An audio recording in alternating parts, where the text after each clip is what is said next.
Hello hi friends, ఈ వీడియోలో అయితే నేను మీకు హెచ్డిఎఫ్సి బ్యాంక్ క్రెడిట్ కార్డ్ సంబంధించి ఇన్స్టా లోన్ అంటే ఏంటి, జంబో లోన్ అంటే ఏంటి, స్మార్ట్ ఈఎంఐ అంటే ఏంటి, బీటీఈ అంటే ఏంటి, వాటిని ఎలా వాడుకోవాలి, ఎప్పుడు వాడుకోవాలి, వాటి యొక్క ప్రయోజనాలు ఏంటి, ఏది బెనిఫిట్ అందులో అనే విషయాల గురించి ఈ వీడియోలో మనం క్లుప్తంగా అయితే తెలుసుకుందాం. చాలామంది HDFC bank credit card use చేస్తుంటే కనుక ఈ డౌట్ అయితే ఉంటుందన్నమాట.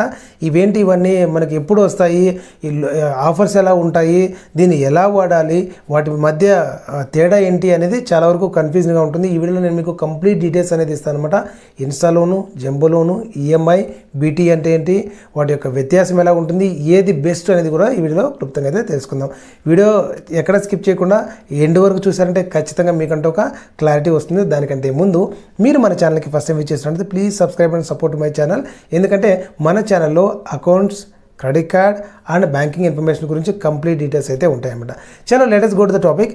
సో మీరు హెచ్డిఎఫ్సి బ్యాంక్ సంబంధించిన క్రెడిట్ కార్డు వాడుతుంటే కనుక అందులో ఫస్ట్ ఆప్షన్ వచ్చేసి మనము స్మార్ట్ ఈఎంఐ అనే ఆప్షన్ గురించి తెలుసుకుందాం.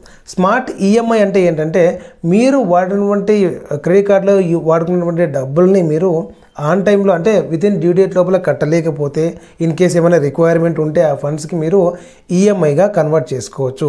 ఈ ఈఎంఐ అనేది మీకు 6 months, 12 months, 24, 48 months వరకు ఉంటుంది. అంటే మీకు 6 months నుంచి 4 years దాకా ఈఎంఐ ఆప్షన్ అయితే ఉంటుందన్నమాట.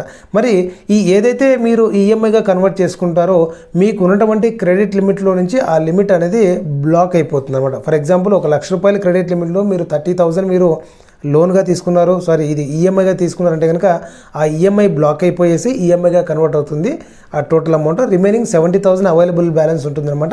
ఎప్పుడైతే మంత్ ఆన్ మంత్ మీరు ఈఎంఐ కడుతూ వెళ్తారో ఆ ఈఎంఐ అమౌంట్ అనేది అవైలబుల్ బ్యాలెన్స్లోకి వెళ్ళిపోతుంది అనమాట. అది కూడా ప్రిన్సిపల్ అమౌంట్. సో ఇలాగైతే మనకి స్మార్ట్ ఈఎంఐ అనేది వర్క్ అవుతుంది. మరి ఇన్స్టా లోన్ అంటే ఏంటి అంటే కనుక ఇన్స్టా లోన్ అనేది మీకు ఉన్నటువంటి క్రెడిట్ కార్డ్ లిమిట్లో నుంచి ఇచ్చేటువంటి లోన్ అనమాట. దీనికి ఎలా ఉంటుందంటే ఫర్ ఎగ్జాంపుల్ 1 లక్ష రూపాయలు మీకు క్రెడిట్ లిమిట్ అనేది ఉంది. అందులో మీకు వచ్చేసి అప్ టు మీకు 50,000 కానీ 75,000 దాకా కానీ మీకు ఈ ఇన్స్టా లోన్ అనేది ఇవ్వడం జరుగుతుంది అనమాట. సో అది 10,000 కూడా ఆప్షన్ ఉండొచ్చు, 20,000 అయినా ఇవ్వచ్చు, లేదంటే 30,000, 50,000, 75,000 అయినా కూడా ఇవ్వచ్చు. ఇది కూడా ఇన్స్టా లోన్ అంటే మీకు ఏదైతే క్రెడిట్ లిమిట్లో ఇచ్చారో ఆ లిమిట్లో నుంచి కొంత అమౌంట్ మీరు లోన్ రూపంలో తీసుకుంటారు అనమాట. ఇక్కడ ఈఎంఐ ఏమైంది, మీరు స్వైప్ చేసిన ఫండ్స్ని ఈఎంఐగా కన్వర్ట్ చేశారు. బట్ ఇన్స్టా లోన్ ఏమవుతుందంటే ఆ ఉన్నటువంటి లోన్ అమౌంట్ డైరెక్ట్గా మీ అకౌంట్కి అనేది ట్రాన్స్ఫర్ అవుతుంది. మీరు ఏదైనా మీ పర్సనల్ యూజ్కి అయితే యూజ్ చేసుకోవచ్చు అనమాట. దీన్ని personal loan on credit card అని చెప్పచ్చు అనమాట. సో దీనివల్ల రేట్ ఆఫ్ ఇంట్రెస్ట్ ఏంటుందంటే స్మార్ట్ ఈఎంఐకి ఇన్స్టా లోన్కి పెద్ద డిఫరెన్స్ ఏమి ఉండదన్నమాట. బట్ రెండు కూడా మీ క్రెడిట్ లిమిట్లో నుంచి రెడ్యూస్ అవుతాయి. ఈ రెండింటికి కూడా మీరు ఏదైతే ఇంట్రెస్ట్ పే చేస్తారో ఆ ఇంట్రెస్ట్ పైన 18% అనేది జిఎస్టీ అప్లికబుల్ అవుతుంది. ఇది మీరు గుర్తుపెట్టుకోవాలన్నమాట. ఇక థర్డ్ ఆప్షన్ ఏంటంటే BTE, balance transfer on EMI. So ఈ బీటీఈ అనేది ఏమవుతుందంటే మీకు ఈ హెచ్డిఎఫ్సి బ్యాంక్ క్రెడిట్ కార్డ్ సంబంధించి అయితే కాదనమాట. ఈ బీటీఈ అనేది మనకి ఈ బ్యాంక్లోనే ఉండే టర్మినాలజీ అయినా కూడా ఈ క్రెడిట్ కార్డ్ వచ్చేసి వేరే బ్యాంక్ యొక్క క్రెడిట్ కార్డ్ బిల్ అయితే క్లియర్ చేయడం జరుగుతుంది అనమాట. ఇక మీకు బీటీ ఆప్షన్ ఉందంటే ఏంటి, సో వేరే బ్యాంకులో మీరు ఏదైనా క్రెడిట్ కార్డు బిల్లు వాడుంటే ఈ బ్యాంకు నేను రెడీగా ఉన్నాను తీసుకోవడానికి అని చెప్పేసి మీకు ఆఫర్ ఇస్తుంది అనమాట. బట్ దీని ద్వారా బెనిఫిట్ ఏంటి తెలుసా, ఈ EMI Insta loan rate of interest కంటే ఈ బీటీఈ రేట్ ఆఫ్ ఇంట్రెస్ట్ చాలా తక్కువగా ఉంటుంది. For example Insta loan 1.3, EMI 1.5 per month ఉంటే కనుక ఇది 0.99 లేకపోతే 1% రేట్ ఆఫ్ ఇంట్రెస్ట్తోనే మీకు బ్యాలెన్స్ ట్రాన్స్ఫర్ అనేది ఇస్తారనమాట. ఈ బ్యాలెన్స్ ట్రాన్స్ఫర్ వేరే బ్యాంక్ యొక్క క్రెడిట్ కార్డు బిల్లుని హెచ్డిఎఫ్సి బ్యాంక్ అనేది క్లియర్ చేస్తుంది with lesser rate of interest అనమాట. మరి ఎలా పే చేస్తుందంటే ఆ బ్యాంకుకి సంబంధించినటువంటి బిల్ ఏదైతే ఉందో ఆ బ్యాంక్ పేరుతో ఒక డీడీ అనేది ఇవ్వడం జరుగుతుంది. కస్టమర్ తీసుకెళ్ళి అక్కడ బ్యాంక్ అయితే కట్టేయచ్చు అనమాట. ఇది మనకి బీటీఏ. నెంబర్ 4 ఏంటంటే jumbo loan, Insta jumbo loan.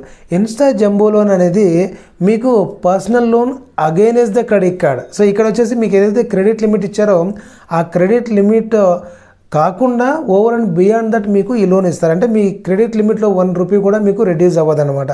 ఈ బీటీఈ కానివ్వండి, స్మార్ట్ ఈఎంఐ కానివ్వండి, ఇన్స్టా లోన్ కానివ్వండి, మీకు ఇచ్చినటువంటి క్రెడిట్ లిమిట్లో మాత్రమే యూజ్ చేయగలుగుతారు. ఆ 1 lakh ఉంటే 1 lakhలో మాత్రమే కానీ ఇన్స్టా జంబో లోన్ అనేది మీకు 1 lakh క్రెడిట్ లిమిట్ ఉంటే కనుక 5 lakh 10 lakh మీకు జంబో లోన్ కూడా ఆఫర్ రావచ్చు అనమాట. మరి ఇందులో మేజర్ అడ్వాంటేజ్ ఏంటంటే ఈ ఇన్స్టా జంబో లోన్లో మీకు రేట్ ఆఫ్ ఇంట్రెస్ట్ తక్కువ ఉంటుంది, మీ క్రెడిట్ లిమిట్లో నుంచి లిమిట్ అనేది రిడ్యూస్ అవ్వదు. అండ్ దాంతోపాటు ఏదైతే మీరు ఇంట్రెస్ట్ అమౌంట్ పే చేస్తారో ఈ ఇంట్రెస్ట్ అమౌంట్ పైన GST కూడా అప్లికబుల్ అవ్వదు. సో మీ క్రెడిట్ కార్డ్ పైన ఏమి మీరు లోన్ తీసుకున్నా కూడా EMI తీసుకున్నా కూడా మీకు ఇంట్రెస్ట్ పైన GST ఉంటుంది. బట్ ఇన్స్టా జంబో లోన్లో మాత్రము ఇక్కడ మీకు సో మీరు ఏదైతే క్రెడిట్ కార్డ్ పైన లోన్ కానివ్వండి EMI తీసుకుంటారో వాటి ఇంట్రెస్ట్ పైన GST ఉంటుంది, కానీ ఈ జంబో లోన్ ఇంట్రెస్ట్ పైన అయితే GST అనేది అప్లికబుల్ అవ్వదు. మరి ఈ ఇన్స్టా లోన్ కానివ్వండి, జంబో లోన్ కానివ్వండి, EMI కానివ్వండి,